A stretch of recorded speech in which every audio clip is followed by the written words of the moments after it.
Biblia in your language napata kwamba imepewa title. Hiyo title ilipewa, that knows the message.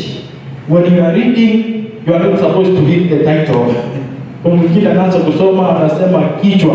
Hiyo kichwa kiliwekwa hivyo kwa sababu ya yule ambaye anasoma ajue ni nini kiko mahali pale. Lakini sasa ujumbe unapatikana sasa ile umeusoma, ukairudia several times. Unaposoma Biblia kwako, unapoirudia unapata ujumbe. Bwana Yesu asifiwe. Leo ningependa tu niweze kuzungumzia jambo kubwa sana ambalo linaambatana na thimu yetu, the power of unity in serving God with total commitment. The power of unity. Tunapoongea yani nguvu katika umoja. Naposema umoja, kuna tofauti kati ya watu kukongamana pamoja na umoja. Bwana Yesu asifiwe. Watu kukongamana pamoja na watu kuwa katika hali ya umoja. Baada ambapo tumesoma watu baada ya gharika maji mengi kutokea, Mungu amewezesha watu tena kuzahana wakawa wengi. Lakini hawakwenda kutawanyika, wakaendelea kuwa pamoja. Wakaanza mambo mengi na kuna mambo wameanza kuyafanya mahali pale, tunaenda kuyaona katika mahubiri ya siku ya leo. Nimesema ya kwamba nitazungumzia kuhusu the power of unity in serving God with total commitment. Bwana Yesu asifiwe. The power of unity. Kunao nguvu katika umoja. Na tunapoongelea mahali pale, I want us to define some words here. Jina la kwanza ama the first word is unity. Unity is oneness, or the state of being one and divided entity. Entity is like a unit. When something is not divided, we talk about unity. Bwana Yesu asifiwe. When we talk about oneness, when people have one idea. Another definition is the agreement. When you have already you agree. Ndio maana kitabu cha Amos mahali kinasema kwamba wawili waweze wakatembea pamoja wasipokubaliana. Bwana Yesu asifiwe. Na jambo lingine ni harmony. Umoja, unity is harmony. Harmony is where things work in together. Harmony is where things go in one way. Bwana Yesu asifiwe. That's what we call harmony. Now, in this text, we see many things. Not mambo mengi sana. Katika mahali ambapo tumesoma, tunawaona watu wengi, lakini hatutasikia majina yao yakiwa mentioned. Tunasikia tu watu. Bado tukaona Mungu mahali pale. Watu wamekubaliana. Kuna wakati ambao jina inakuwa, kuna mtu ambaye jina inajulikana na kuna mtu ambaye jina haijulikani.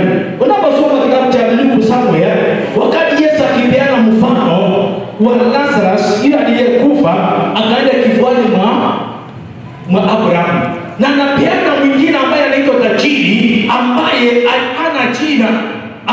Jina lake ni tajiri tu, ni utajiri tu inajulikana, lakini jina lake haijulikani mbinguni.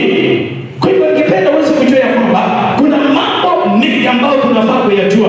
Unaposoma ile text, kuna mambo mengi tunajifundisha na kuna mambo mengi ambayo tunayaona mahali pale.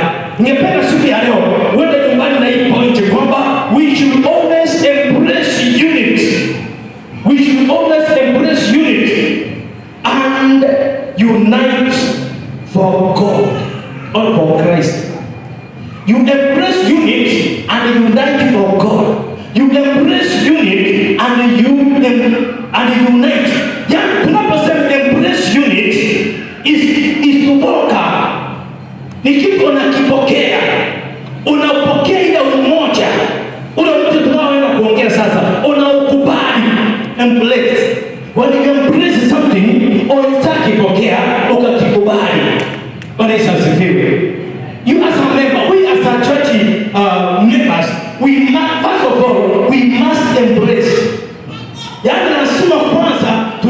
kubali. Bwana Yesu asifiwe. Jambo la kwanza, maana lazima uwe na mahali ambapo unaanzia. Jambo la kwanza is embracing unity. And jambo la pili is uniting. Lazima kwanza uikubali na tukubali ule umoja, alafu tuweze kuungana. Bwana Yesu asifiwe. Siku moja nikapeana mfano, allow me kuongea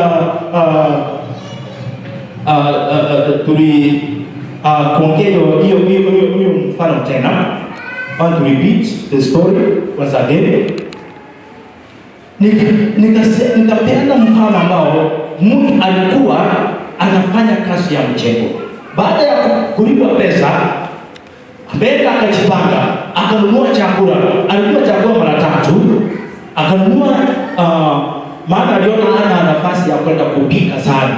Akanunua mdogoi, akapata mali na uso, akanunua kiasi ambaye maana alikuwa amefanya kazi ya mjengo nyingi nzito sana. Akanunua mdogoi imejaa vizuri kibakuli. Na akaenda akanunua nyama ya kuku. Bwana Yesu asifiwe. Nyama ya kuku ambayo aliingiza ya kienyeji. Basi akifika kwa nyumba akatoa lazima hiyo nyama aenda ikaange vizuri. Bwana Yesu asifiwe. Na akaona vizuri kwa sababu nimenunua mdogoi ndio napenda, lazima nipike kaugali. Bwana Yesu asifiwe. Akaenda akapika kaugali, ugali wa kienyeji, unga ya kienyeji na tengenezwa na wimbi na mtama, yote imewekwa pamoja akatengeneza. Nimeona mtu anamesa mate. Bwana asifiwe. Yaani alipokuwa sasa ameunda kaugali vizuri. Akasema hiyo nitatengeneza supu baadaye. Akaunda kaugali. Akaweka kuna maji alikuwa anapenda kukaa huko nje mahali pazuri.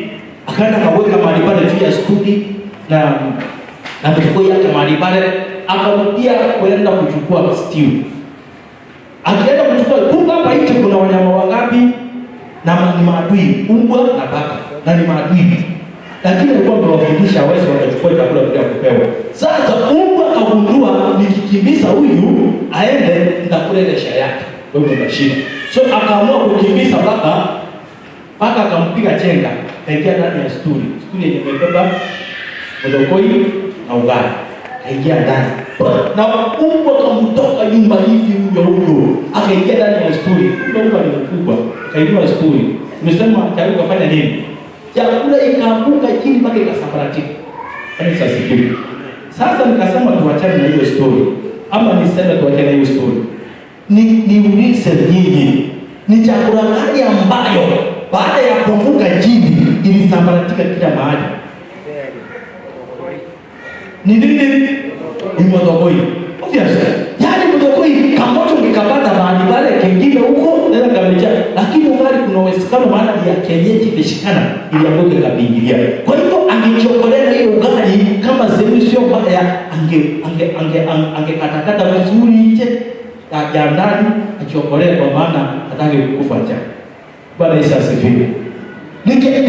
Wapendwa, nataka when we talk about unity, tunapoongea kuhusu umoja, nataka tuanzie mahali pale. Kuna watu wengi wako mahali pamoja, lakini wako pamoja kama mdogoi iko kwa sahani. Wacha shida itokee, kila mmoja kwa kando, kila mmoja anakufa peke yake. Yaani hata kustuliwa hivi, wako pamoja lakini pamoja kama mdogoi kwa sahani ama bakuli. Wapendwa, siongei kuhusu umoja inakaa kama mdogoi, inaongea umoja ambao ya kushikana ambayo inaitwa harmony.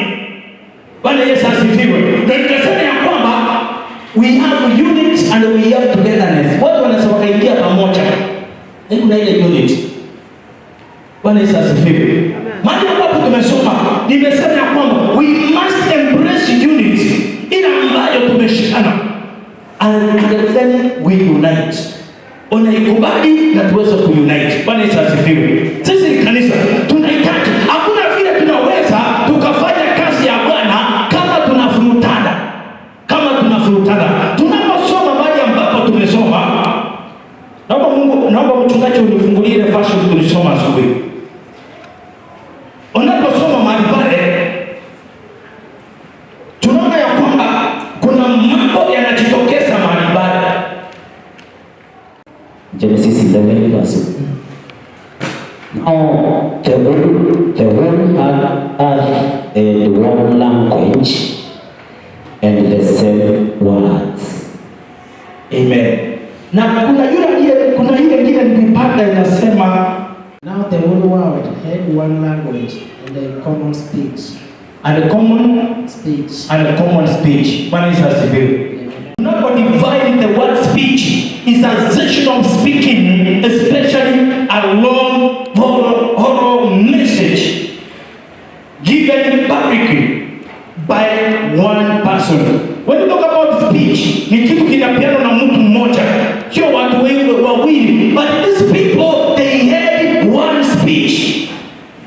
Unaposikia speech ya president, ni kama he was addressing the people. The way president will address people is the way those people, one of them will come here and address other people the same way. That's how we talk about the same speech. They had the same speech. Wanaongea na lugha moja. Bwana Yesu asifiwe. Kwa hivyo ni watu ambao baada ya kuwa na lugha moja walikuwa wana maneno yale. Hebu nisomee kuna hiyo Kiswahili kwa hapo, hiyo kitabu cha Kiswahili kwa hapo. Naomba usomee. Maana yangu inasema kwanza watu wote duniani walikuwa na lugha moja, walitumia maneno yale. They speak one thing. They speak it in one way. In fact, they are talking about commitment for God, serving God with total commitment. Hapa kitu cha kwanza, we must have the unity which is expected. Lazima tuwe na umoja ambao Mungu anahitaji. Ndio maana nikasema we should always embrace unity and unite for Christ. Unaposoma mstari wake wa 4, hao watu wameanza kuondoa Mungu kutoka from the picture. I want you to know that anything we start with the help of God, we should not remove God from the picture. Chochote ambacho unaanzisha, ukiwa umekianzisha kwa uwezo wa Mungu, ukamwomba Mungu akusaidie in marriage, ukamwomba Mungu akusaidie katika masomo yako, ukamwomba Mungu akusaidie katika uimbaji wako, hauhitaji kumwondoa Mungu au haufai kumwondoa Mungu kutoka on the picture. Watu wengine wamemwomba Mungu akawasaidia. Baada ya Mungu kuwasaidia, Mungu hayuko tena, wanatembea peke yao, ni wao peke yao. Ukitazama hawa watu baada ya kutoka kwa Safina, Biblia inasema ya kwamba walimjengea Mungu madhabahu, wakatoa sacrifices nyingi kwa ajili ya Mungu, na sasa wameongezeka. Sasa imekuwa ni wao. When you read verse 2, ni usome verse 4. Unaposoma verse 4, ujue ya kwamba wameanza kuongea nini, wameanza kupanga nini. Some mstari wa 4. Wakasema, haya na tujijengee mji na mnara na kilele chake kifike mbinguni, tujifanyie jina ili tusipate kutawanyika usoni pa nchi yote. Let us make bricks and bake them thoroughly. They had bread. They had brick for stone. Number 4. Allow me to read verse 4. And they say, come, let us build ourselves a city. Hapo ndio ilikuwa. Wakasema na tujijengee mji. Yani, now they are building a city. Ni akili wanajijengea. Come, let us build ourselves a city. Imerudi sasa ni wao. Mungu ameanza kutoka kwa picture. Imekuwa ni wao. Imekuwa wanataka kuonekana. Imekuwa kila kitu sasa ni wao.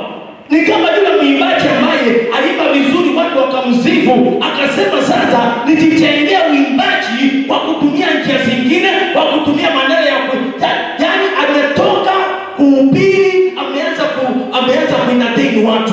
Ni waimbaji wengi tulio nao Kenya hii walianza vizuri, sasa badala ya kumwimbia Mungu wameanza kuentertain people. Wameanza kuentertain. That's why wanaona wengine wakiba vitu, wakifanya vituko, wanaangalia ni wimbo. Naona mtu akiba kuabudu Mungu, anaruka juu ya ng'ombe, anaruka juu vitu, anafanya vitu mpaka uwepo. Ametoka kuabudu Bwana, ameingia, ameanza entertainment. Sasa hapa jambo tumesema sasa na kujitengee. Nasema and they said come let us build ourselves a city and a tower whose top is in the heavens. Let us make a name for ourselves. Hapo ndio wameharibu zaidi. Let us make a name for ourselves. Watu wanajitegea majina, watu wanataka kuinuka, kumbe hawainuki kumtukuza Mungu, kumbe wanainuka kujitegea majina. Watu walikuwa wameanza uimbaji vizuri, sasa wameanza kujitegea majina. Wanasahau kwamba ni Mungu alikuwa anatukuzwa, sio kujitegea majina. Maana kujitegea jina, Mungu akosekana the picture, Mungu anakuja na sambaratisha. Bali sasa sifiwe. Bwana yuko hapo. Hawezi, hakuna vile nguvu zake unaweza kupenda zake na uwezo kumwabudu. Bali sasa sifiwe. Mungu anakataa. Angalia mtu ambaye Mungu alikubariki vizuri, akakupatia sura nzuri. Umeanza kutumia sura yako ya kujitengea jina bila badala ya kumikisa Mungu ama kumtukuza Mungu. Mungu anaangalia sema hapa, yaani akiangalia aonekane mahali pale. Akitafuta uwepo wake auoni mahali pale. Na wewe mwenyewe ungali tu unatumia huo uwepo. That's why watu wengi hata uangalie, hata hao wanasiasa wenye wanatumia majina ya Mungu vizuri sana na wanakuwa wanafiki wa kutumia majina wa kutumia jina la Mungu kujinufaisha wao wenyewe. Endo waangalie mwisho wao. Sasa hivi hatuwezi kujua vizuri, lakini muangalie mwisho wake, kwa sababu amecheza na jina la Mungu. Ni kama kutamka jina ili anaharibu Ten Commandments. Maana nasema usitamke, usitaje jina la Mungu bure. Na wanafanya. Na wakiendelea kufanya hivyo, wanaanza kuisha, wanaanza kupotea.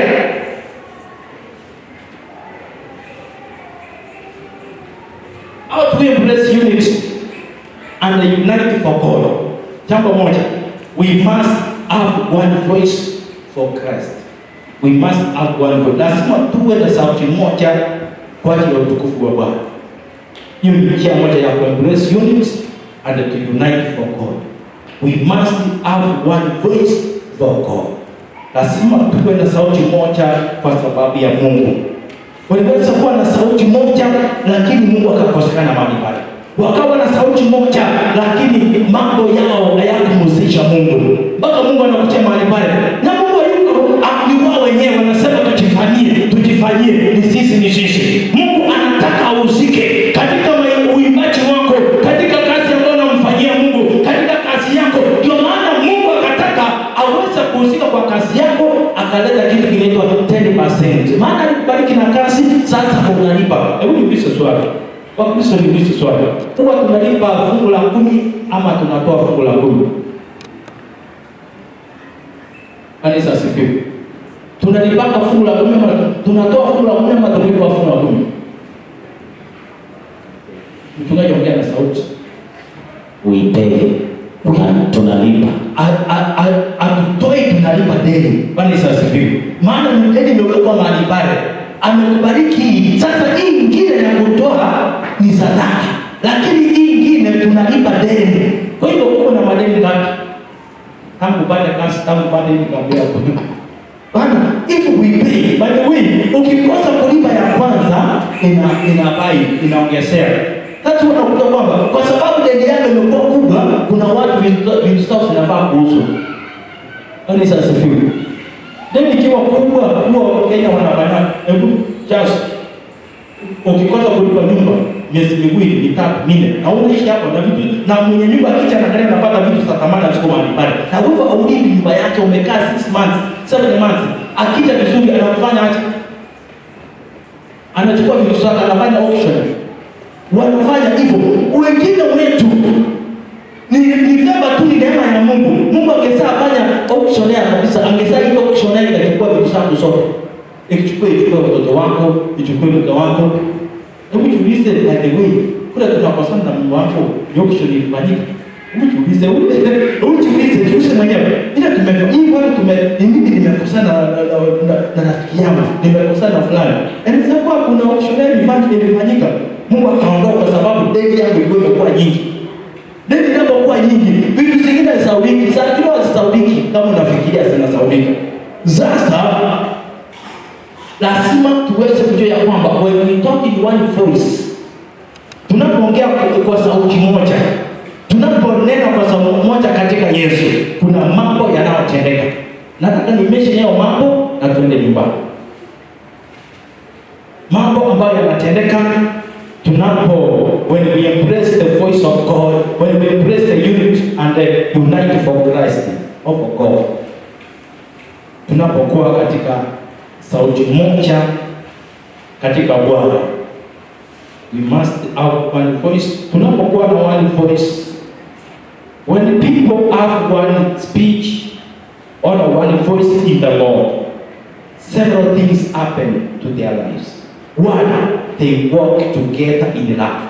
Wanatembea pamoja kwa upendo. Bwana Yesu asifiwe. Ukisoma mstari wake wa 2 mpaka wa 3, ukiona watu wanaendelea kutembea pamoja, maana wako pamoja, lakini hapa hakuna Yesu. Wakiendelea, wanaendelea. Sasa huo umoja uliwakosa wakati Mungu aliwasambaratisha, maana hawakuwa na Mungu ndani yao. Wangekuwa na Mungu ndani yao, kuna vile Mungu angesambaratisha mambo yake, maana Mungu anaubadilisha idea. Kwa hivyo inamaanisha Mungu hakuwepo, waliteka peke yao, walicheka peke yao, walikuwa peke yao. So kitu cha kwanza, tunapomhusisha Mungu kwa mambo yetu, tunapotembea na yeye, ile pote tumepata hapo, we walk together in love. Verse 2 inasema kwamba, mstari wa 2 unasema kwamba basi ikawa watu waliposafiri kutoka mashariki, walifika katika nchi tambarare huko Sinai wakakaa. Yaani wanaendelea tu, wako pamoja, watu ambao wanakaa pamoja, wanatembea, wako na sauti moja. Sasa inahitajika sauti ya Mungu ndiposa upendo uonekane mahali pale. Jambo la pili, they have one vision and working for it. Lazima uwe na maono na uweze kuyapalilia, uweze kufanya kitu kwa sababu ya hayo maono. They have vision, all you must have vision, one vision and you work for it. When you have one voice in the Lord, when you have one speech in the Lord, Mungu anakuwezesha kuwa na maono. Maana maono yao imetokea, wanataka kujenga bricks, wanataka kujenga matofali, watengeneze mnara. That is maono wako nayo. Ukiwa na Mungu, maono yako sio ya kusambaratika, maono yako ni ya kwenda mbele. Bwana Yesu asifiwe. Hata shetani akitaka kusambaratisha maono yako, hatawezana, maana uko pamoja na Mungu mahali pale. Bwana Yesu asifiwe. Tuwe na maono na tuweze kuyabadilia. We must work for it. Number 3, they have owned their group, their project, their houses. You must own kitu ambacho umeown. Nilisema vizuri sana kwamba wakati kikundi cha kanisa kimeown the project which they have, wanaenda mbele. Nikasema hivi, acha kuni wafikirie kidogo wanakwaya. Kwaya mnapoanza safari, mkisema tuko na visitation, unasema visitation inataja shilingi 500 na members wote wanatoa shilingi 500. Bwana Yesu asifiwe. Bwana Yesu asifiwe. Wanatoa shilingi 500, wanaenda vision, wanaenda mission. Inaonyesha kwamba they have owned their group, their choir, wameown their choir, kwa sababu kila mtu ametoa. Lakini kuna wachache wako mahali pale, they are not owned, they want to go for retreat. Kwa nini? Hakuna vile unaweza kaenda retreat ya 500 na hapa uko na deni ya 200. Retreat ya 500 ni nyingi, na uko na deni ya 200 ambayo imekushinda kutoa. Wewe unaweza kama watu kwamba umeona kwaya au chakua kwaya, wewe ni visitor. You are a visitor in that church, in that choir. Wewe hauko mahali pale kung'ang'ana kwaya iende mbele. Uko mahali pale kila ambacho unataka kifanyike, ama kila ambacho chako ndio sasa tu peke yako unaangalia. Kama ni kikundi cha praise, mkisema tufanye hii, ukiona mtu hataki kufanya na ukimwangalia si ati amefinywa, ndio kuna mtu ambaye amefinyiliwa na changamoto. Angalia, na mtu akifinyiliwa, bwana ambao mtafinyiliwa huwa mnajibu hivi. Shida yetu ndio hii. Yaani ukijibu hiyo unaona kama ni kama unaenda kunifanya, ni kama unaenda kuharibu pesa zako. Angalia, nimekuambia ukweli. Ukiona mtu wako kwa kikundi, mnaenda mission, anatoa pesa nyingi kuliko zile deni yako nayo, na deni imemshinda, ajaone hiyo kikundi. Ajaone hiyo kikundi. Hicho kikundi ni kitu kingine tofauti na yeye. Ni kama kuna kitu kinamweka hapo kwa hiyo kikundi. Namwambia ukweli. Huko kwa kanisa, Bwana Yesu asifiwe, unaomba Mungu akutendee mambo makubwa, na kuna madeni ya kanisa uko nayo, mbingu inakuangalia na madeni ya kanisa. Ulipuleti kitu fulani au kutoa, hiyo ikaisha, ukasema imeisha. Ukapuleti kingine lazima au kutoa, hiyo ikaisha. Yaani kwako umefuatwa na madeni na uyaoni. Unataka Mungu akutendee vitu kubwa. Kitu cha kwanza, ujahoni your church. We must hold our church. We must hold our groups. Bwana Yesu asifiwe.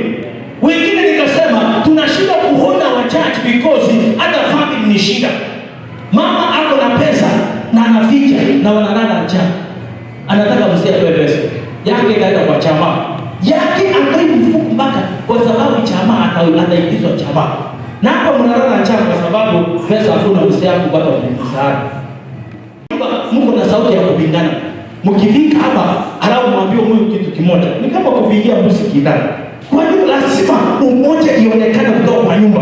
Lazima umoja, angalia umoja kutoka kwa nyumba mahali umeharibu, utengeneze mahali pale.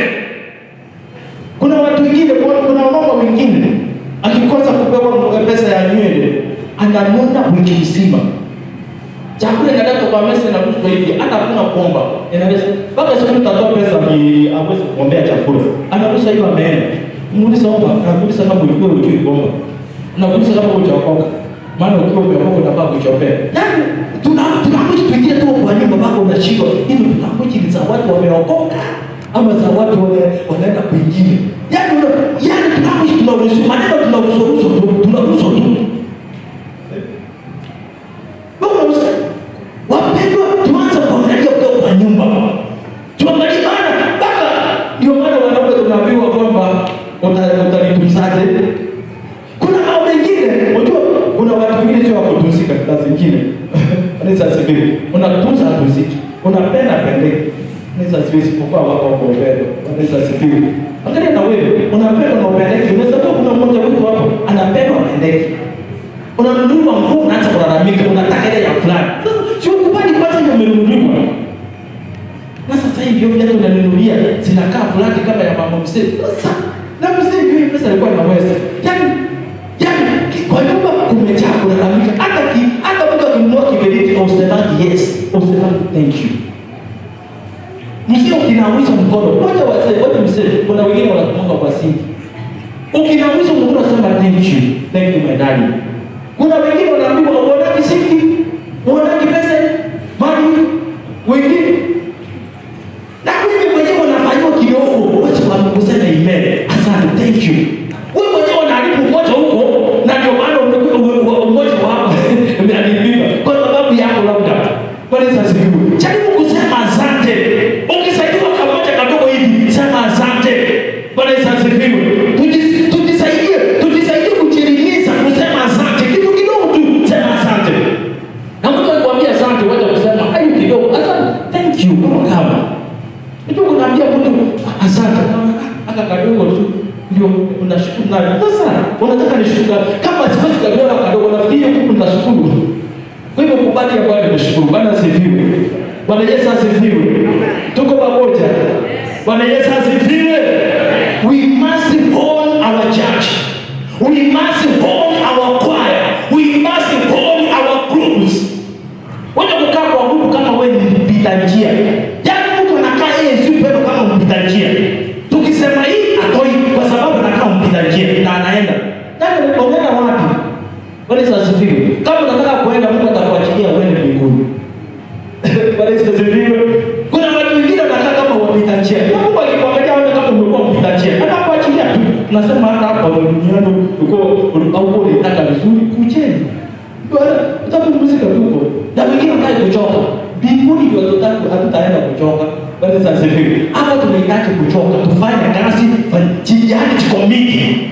Yaani nilikuja kwaya, siwezi kwenda praise and worship. Hiyo mazoezi imekuwa nyingi.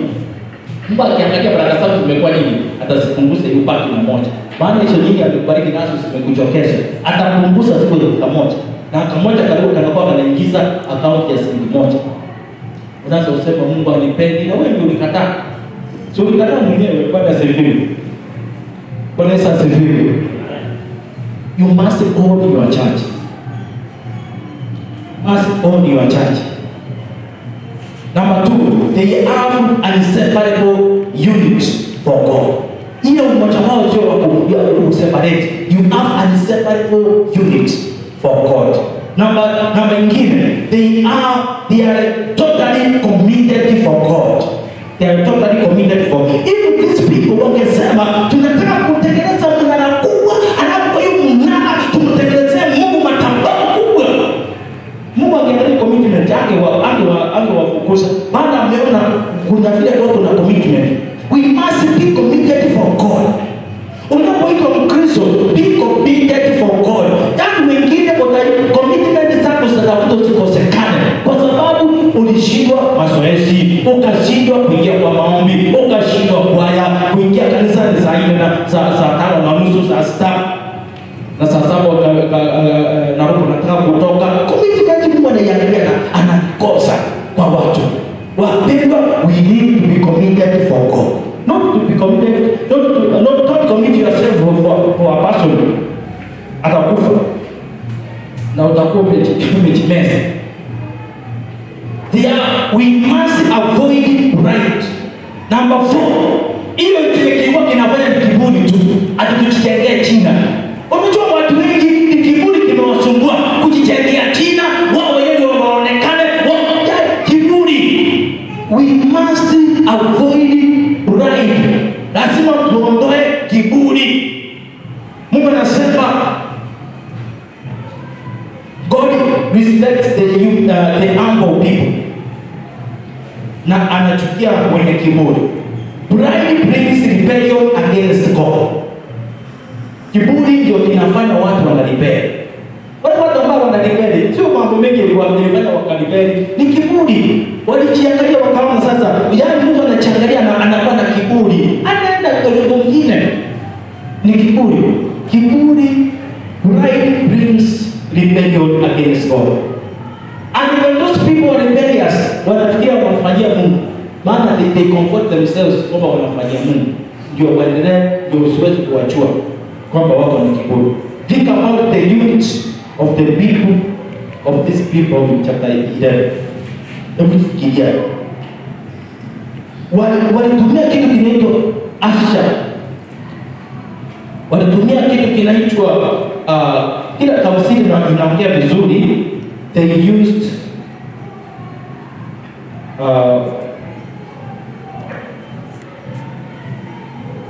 kisha kisha wakaambia na haya na tufuatue matofali tuyachome moto vizuri. Walikuwa na matofali badala ya mawe na rami badala ya chokaa. Kwa lugha ya Kimombo inaitwa kuna kitu kimoja hapo kinaitwa mota, kinaitwa taa ama asphalt. Asphalt hiyo ile guru. Kuna guru zingine zilikuwa zinatoka kwa mti, kuna zingine mengi walikuwa wanachimba chini. Wakasema hawataki kutumia mota ili mchanganyiko wa cement, maji na mchanga. Hiyo ndio inaitwa mota. Ile tunakorogea kwanza, tunakorogea. Hiyo ama ile maji na cement inaunganisha mawe ama inaunganisha matoboro na matobara. Hiyo ndio inaitwa mota. Sasa hawakutumia hiyo, wakatumia rami ile ya kushikanisha. Rami ilikuwa rami inachotwa inatolewa chini, na kuna rami ya miti. Kuna miti nyingine inatoka hiyo rami. Kama wewe ni msomi unaweza kuwa kitabu kidogo niliweza kushiriki kitu kile science conference, tukachukua hiyo rami nyingi sana, nikatuma na watoto kwa baada ya siku 5 siku 2 wananiletea sikawa nyingi. Hizo rami nikazichoma, nikaziweka kwa moto, nikatengeneza mafuta yalikuwa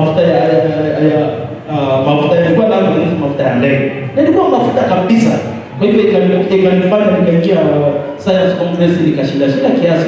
Kwani kwa sababu ni kitu niliprovise ya hali ya juu. Kumbe hii rami pia inashikanisha.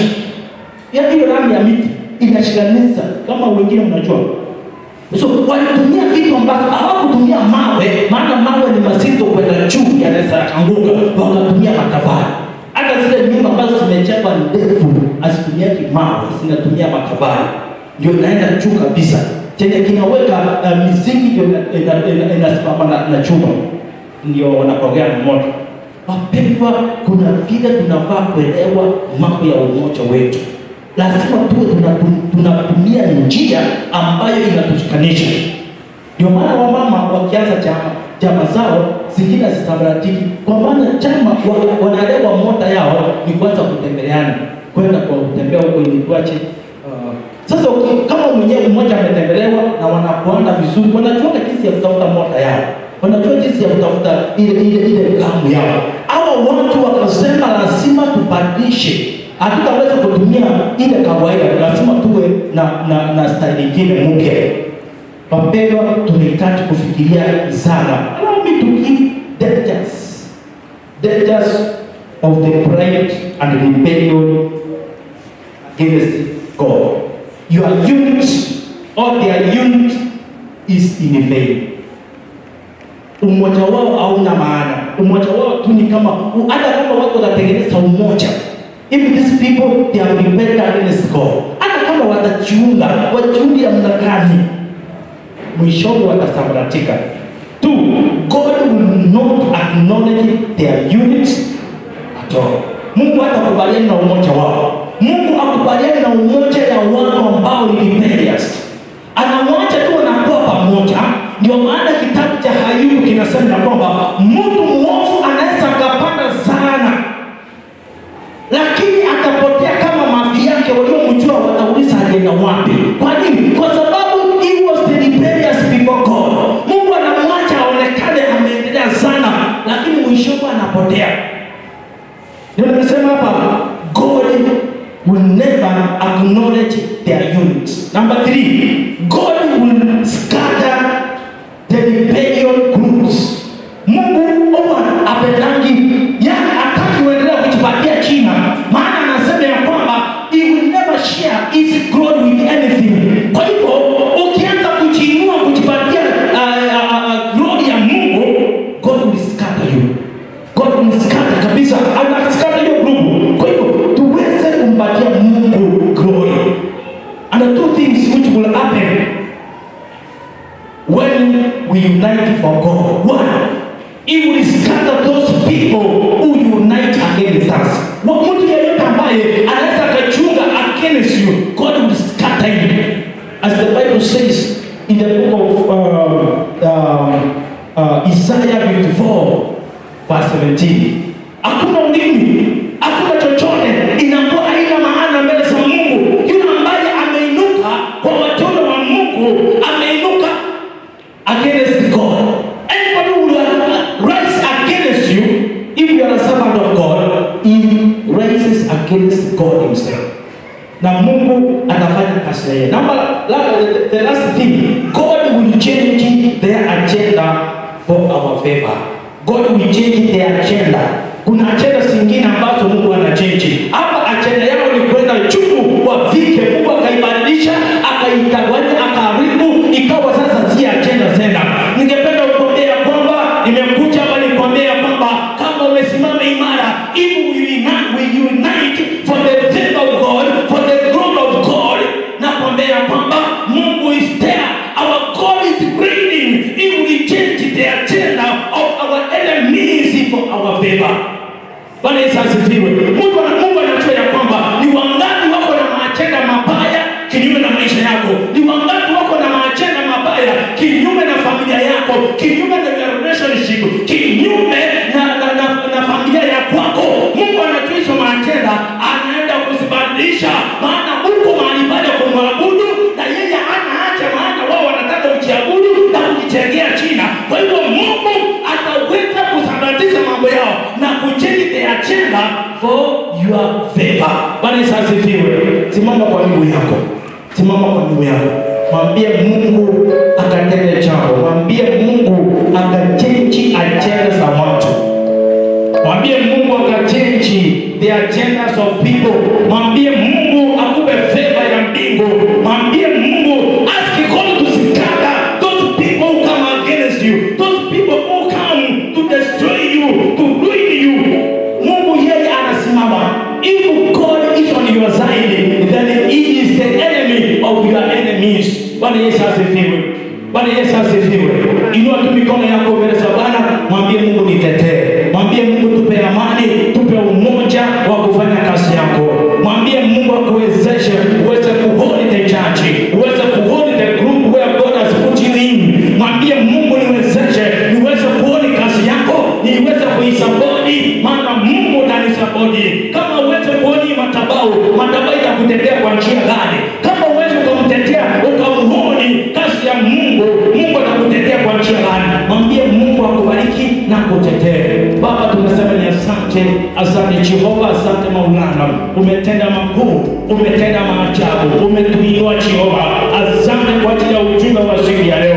Asante kwa mambo mengi ambayo